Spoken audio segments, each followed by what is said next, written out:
அது சரியாக அக்டோபர் 7, 2021 மணி சரியாக 9:20. குஜராத் மாநிலம் காந்திநகர் மாவட்டத்தில் இருக்கும் அந்த அமைதியான கிராமம் பெத்தாபுரா ஆழ்ந்த உறக்கத்திற்கு தயாராகிக் கொண்டிருந்தது. ஒரு கோசாலையின் வாசலில் கொசுக்களுக்கும் பூச்சிகளுக்கும் நடுவே இருட்டில் தனியாக கிடந்த அந்த 10 மாத குழந்தை. அந்த பிஞ்சின் அழுகுரல் ஒட்டுமொத்த குஜராத் மாநிலத்தையே உலுக்கப் போகிறது என்று அப்போது அந்த ஊர் மக்களுக்கு தெரியவில்லை. யார் அந்த குழந்தை? பெத்தாபுரத்துக்கும் அந்த குழந்தைக்கும் என்ன சம்பந்தம்? எல்லாவற்றுக்கும் மேலாக அந்த குழந்தையின் தாய் எங்கே? குடும்பத்தின் முடிச்சுகளை அவிழ்க்கத் தொடங்கிய போலீசாருக்கு கப்போர்டுக்குள் காத்திருந்த அந்த அதிர்ச்சி என்ன? வாங்க இன்னைக்கு வீடியோக்குள்ள போகலாம். நான் உங்கள் விஜயகுமார். நீங்கள் பார்த்து கொண்டிருப்பது கிரைம் ரெக்கார்ட்ஸ் தமிழ். நீங்கள் இதுவரைக்கும் நம்ம சேனலுக்கு சப்ஸ்கிரைப் பண்ணலைன்னா உடனே சப்ஸ்கிரைப் பண்ணிக்கோங்க. அப்போ தான் நான் அப்லோட் பண்ணுற ஒவ்வொரு வீடியோவும் உடனுக்குடன் உங்களுக்கு நோட்டிஃபிகேஷன் வரும். இரவு 9:20 மணி. அந்த கோசாலையில் தங்கி வேலை செய்கிற ஊழியர்கள் தூங்க போகிறப்போ ஒரு மர்மமான சத்தம் கேட்குது. வெளியே ரோட்டில் போகிறவங்க சத்தமாக இருக்கும்னு நினச்ச அவர்களுக்கு நேரம் ஆக ஆக அது ஒரு குழந்தையோட அழுகுரல்னு புரியுது. டார்ச் லைட் அடிச்சுக்கிட்டு அந்த இருட்டில் தேடின ஊழியர்களுக்கு செடிகளுக்கு நடுவில் ஒரு 10 மாத குழந்தை அழுதுகிட்டு இருக்கிறத பார்த்து அதிர்ச்சி ஆகிறாங்க. அவர்கள் உடனடியாக குழந்தையை தூக்கி சமாதானப்படுத்திவிட்டு கோசாலையை நிர்வகிக்கும் சுவாமிஜியிடம் தகவலை சொன்னார்கள். அவர்தான் உடனடியாக போலீஸுக்கு ஃபோன் செய்து விவரத்தை கூறினார். சம்பவம் நடந்த அந்த இடத்திற்கு விரைந்து வந்த காந்திநகர் போலீசார் முதல்ல அந்த குழந்தையை மீட்டு மருத்துவமனைக்கு அனுப்பி வச்சாங்க. யார் அந்த குழந்தை? இவ்வளவு நேரமாக இருட்டில் இருக்கிற இந்த குழந்தையை ஏதாச்சும் பூச்சிகள் கடிச்சிருக்குமா அப்படிங்கிற பதட்டம் அங்கிருந்த எல்லோருக்கும் இருந்தது. குறிப்பாக அந்த பகுதியோட பெண் கவுன்சிலர் தீப்தி குழந்தையை பார்த்ததும் பதறிப்போய் ஓடி வந்தாங்க. அவர்களுக்கு ஏற்கனவே 7 வயசுலையும் 4 வயசுலையும் 2 குழந்தைகள் இருந்ததுனால அந்த பிஞ்சோட அழுகையை அவங்களால தாங்க முடியலை. சொந்த குழந்தையை தூக்குற மாதிரி அந்த பையனை அள்ளி அணைச்சிக்கிட்டு பால் கொடுத்து சமாதானம் செஞ்சாங்க. அந்த அமைதியான கிராமத்தில் இப்படி ஒரு காரியத்தை செஞ்சது யாரு? போலீஸார் அந்த கோசாலையில் இருந்த சிசிடிவி கேமராக்களை ஆய்வு செய்ய ஆரம்பித்தாங்க. கேமரா தரம் கம்மியாக இருந்ததுனாலையும் பனிமூட்டம் இருந்ததுனாலையும் அந்த நபரோட முகம் தெளிவாக தெரியல. ஆனால் ஒரு முக்கியமான விஷயம் போலீஸ் கண்ணில் பட்டது. அந்த நபர் ஒரு வெள்ளை நிற சாண்ட்ரோ காரில் வந்திருக்காரு. போலீஸ் டீம் உடனே அந்த காரோட நம்பரை வச்சு விசாரணையை துரிதப்படுத்தினாங்க. ஆர்டிஓ அலுவலகத்தில் செக் பண்ணப்போ அந்த கார் சச்சின் தீட்சித் அப்படிங்கிற ஒருத்தரோட பேரில் இருக்கிறது தெரிய வருது. இந்த தகவல் கிடைச்சதும் 100க்கும் மேற்பட்ட போலீஸார் அடங்கிய 14 தனிப்படைகள் அமைக்கப்பட்டு உடனே களத்தில் இறங்குறாங்க. ஆனால் போலீஸார் சச்சினோட வீட்டுக்கு போனப்போ அங்கே ஒரு பெரிய அதிர்ச்சி காத்துக்கிட்டு இருந்தது. வீடு பூட்டி இருந்தது. சச்சின் எங்கே போனார்? அவர் நிஜமாகவே குழந்தையோட அப்பாவா இல்லை குழந்தையை கடத்திக்கிட்டு வந்தாரா? சச்சினோட வீடு பூட்டி இருந்தாலும் போலீஸ் விடலை. அவரோட மொபைல் சிக்னலை வச்சு ட்ரேஸ் பண்ணப்போ அவர் குஜராத்தில் இல்லை, பக்கத்து மாநிலமான ராஜஸ்தானில் இருக்கிற கோட்டா அப்படிங்கிற ஊரில் இருக்கிறது தெரிய வருது. போலீஸ் டீம் ஒரு நிமிஷம் யோசித்தாங்க. ஏன் ஒருத்தன் குழந்தையை ரோட்டில் விட்டுட்டு வேறு மாநிலத்துக்கு தப்பிச்சு போகணும்? ராஜஸ்தான் போலீஸோட உதவியோட சச்சின் இருக்கிற இடத்தை சுற்றி வளைச்சாங்க நம்ம காந்திநகர் போலீஸார். அங்கே தான் ஒரு பெரிய ட்விஸ்ட்டு காத்துக்கிட்டு இருந்தது. சச்சின் அங்கே ஒரு கல்யாண விசேஷத்தில் அவரோட மனைவி ஆராதனா, அவரோட பெத்தவங்க மற்றும் 3 வயசு பையனோட ரொம்ப சந்தோஷமாக கொண்டாட்டத்தில் இருந்தார்.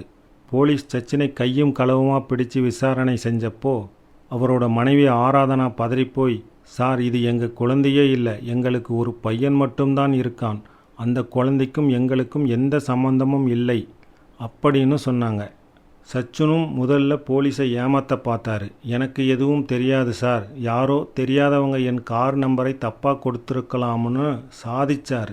ஆனால் போலீஸார் சச்சினோட லேப்டாப் மற்றும் ஃபோனை கைப்பற்றி ஆய்வு செஞ்சப்போ பல அதிர்ச்சியான உண்மைகள் வெளியே வர ஆரம்பித்தது. சச்சின் ஒரு டபுள் கேம் ஆடுறது போலீஸுக்கு தெரிஞ்சது. ஒரு பக்கம் ஆராதனாவோட குடும்பம், இன்னொரு பக்கம் ரகசியமாக ஒரு வாழ்க்கை. அந்த ரகசிய வாழ்க்கையில் இருந்த ஒரு பெண் தான் ஹீனா பெத்தானி. சச்சின் அந்த பெண்ணை காதலித்து ஏமாற்றி வந்திருக்காரு. இப்போ போலீஸோட கேள்வி ஒன்று தான், குழந்தை இங்கே இருக்குது, ஆனால் இந்த குழந்தையோட அம்மா ஹீனா எங்கே? சச்சின் மௌனமாகவே இருந்தான். போலீஸாரின் ஸ்பெஷல் விசாரணையில் சச்சின் அவன் சொன்ன அந்த வாக்குமூலம் அங்கிருந்த போலீஸாரையே உறைய வைத்தது. அவன் சொன்னது இதுதான், ஆமாம் சார், ஹீனாவை நான் தான் கொலை செஞ்சேன் என்று அவன் சொன்னபோது அங்கிருந்த இடமே நிசப்தமானது. சச்சின் ஒரு இரட்டை வாழ்க்கை வாழ்ந்து வந்திருக்கிறான். வார நாட்களில் வரோதராவில் ஹீனா மற்றும் குழந்தையுடனும், வார இறுதிகளில் காந்தி நகரில் முதல் மனைவி ஆராதனாவுடனும் இருந்து வந்திருக்கிறான். 2021 அக்டோபர் 8 வரோதராவில் இருந்த அந்த பாஸ் காம்ப்ளெக்ஸ் அப்பார்ட்மெண்ட்டின் 104வது அறை வெளி உலகிற்கு அது ஒரு அழகான குடும்பத்தின் வீடா தெரிஞ்சாலும், அன்னைக்கு அந்த 4 செவத்துக்குள்ள ஒரு மரண போராட்டமே நடந்துகிட்டு இருந்தது. சச்சின் அன்னைக்குத்தான் முதல் மனைவியோட ராஜஸ்தான் போக தயாராகிட்டு இருந்தான். இதை கேட்ட ஈனாவுக்கு கோபம் தலைக்கேறியது. எவ்வளவு நாளைக்குத்தான் இந்த இரட்டை வாழ்க்கை வாழப்போற? நீ அவங்க கூட 10 நாள் ஊருக்கு போகிறப்போ நானும் என் குழந்தையும் இந்த வீட்டில் அனாதையாக இருக்கணுமா அப்படின்னு ஹீனா கேட்குறாங்க. ஹீனா விடலை.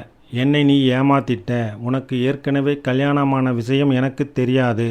ஆனால் இப்போ எனக்கும் ஒரு குழந்தை இருக்கு. அந்த பையனுக்கு அப்பா யாருன்னு கேட்டால் நான் என்ன பதில் சொல்லுவேன்? என்னை உன் மனைவியா ஊருக்கு கூட்டிட்டு போ, இல்லைன்னா உன் முதல் மனைவி கிட்ட எல்லாத்தையும் சொல்லிவிடுவேன்னு மிரட்டுறாங்க. இந்த இடத்துல தான் சச்சினோட ஆத்திரம் உச்சக்கட்டத்தை அடையுது. தன் கௌரவம் போயிடும், 2 பக்கமும் மாட்டிப்போம்னு நினச்ச சச்சின் ஒரு மிருகமாக மாறுறான்.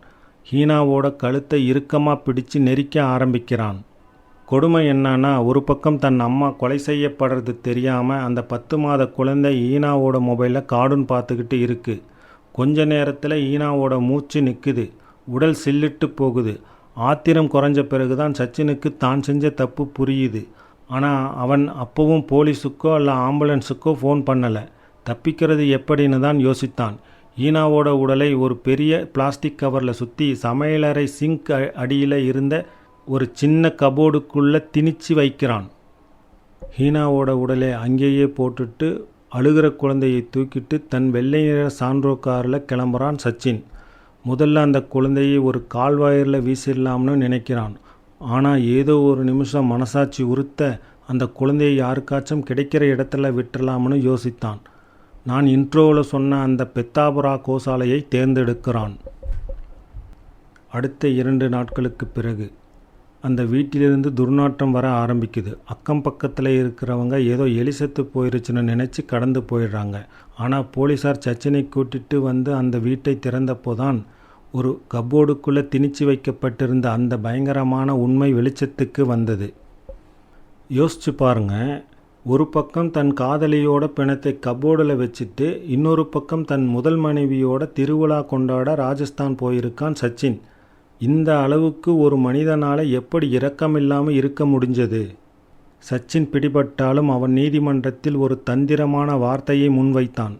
அந்த குழந்தை எனக்கும் ஈனாவுக்கும் பிறக்கலை, அவளுக்கு வேற ஒருத்தனோட தொடர்பு இருந்தது அப்படின்னு ஈனாவோட நடத்தையை தப்பாக பேச ஆரம்பித்தான். ஆனால் போலீஸ் விடலை. போலீஸார் உடனடியாக சச்சின் மற்றும் அந்த குழந்தைக்கு DNA பரிசோதனை செஞ்சாங்க.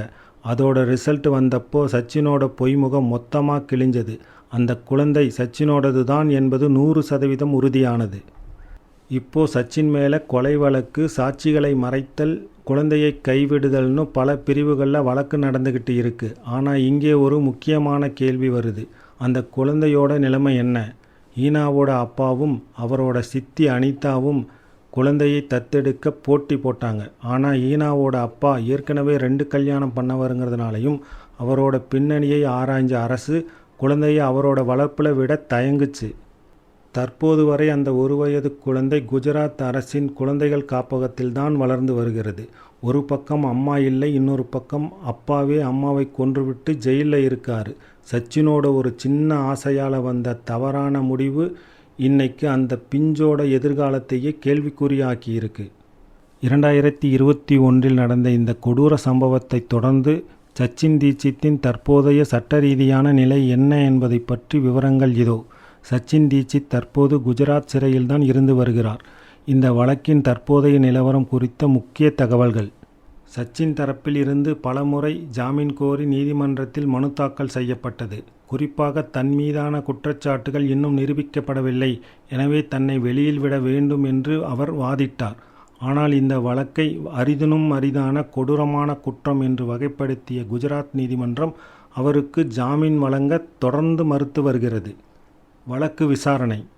சச்சின் மீது IPC 302, IPC 317 மற்றும் IPC 201 ஆகிய பிரிவுகளின் கீழ் குற்றப்பத்திரிகை தாக்கல் செய்யப்பட்டுள்ளது.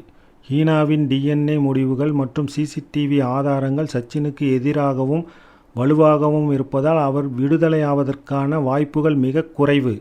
மனைவி ஆராதனாவின் நிலை. சச்சின் முதல் மனைவி ஆராதனா இந்த சம்பவத்திற்கு பிறகு சச்சினுடன் இருக்கும் உறவை துண்டித்து கொண்டதாக தகவல்கள் தெரிவிக்கின்றன. தொடக்கத்தில் தன் கணவரை காப்பாற்ற முயன்றாலும் ஹீனாவின் கொலையும் சச்சினின் இரட்டை வாழ்க்கையும் வெளிச்சத்திற்கு வந்த பிறகு அவரும் பெரிய மன உளைச்சலுக்கு ஆளானார். சச்சின் மற்றும் ஹீனாவின் குழந்தை தற்போது அரசு காப்பகத்தில்தான் இருக்கிறான். சச்சின் ஒரு கொலை குற்றவாளி என்பதால் குழந்தையை அவரிடம் ஒப்படைக்க சட்டம் அனுமதிக்காது. அதேபோல் ஹீனாவின் உறவினர்களுக்கும் குழந்தையை தத்தெடுப்பதில் பல சட்ட சிக்கல்கள் நீடித்து வருகின்றன. சுருக்கமாக சொன்னால் சச்சின் தீட்சித் தனது வாழ்நாள் முழுவதையும் சிறைச்சாலையிலே கழிக்க வேண்டிய சூழலில்தான் இருக்கிறான். இந்த வழக்கு இன்னும் நீதிமன்ற விசாரணையில் இருப்பதால் இறுதி தீர்ப்பு விரைவில் எதிர்பார்க்கப்படுகிறது. சட்டம் தன் கடமையை செய்யும். இந்த துரோகிக்கு தகுந்த தண்டனை கிடைக்கும் என்று நம்புவோம். மீண்டும் மற்றொரு திடுக்கிடும் கிரைம் ரெக்கார்டுடன் உங்களை சந்திக்கிறேன். நான் உங்கள் விஜயகுமார். இது கிரைம் ரெக்கார்ட்ஸ் தமிழ். நன்றி, வணக்கம்.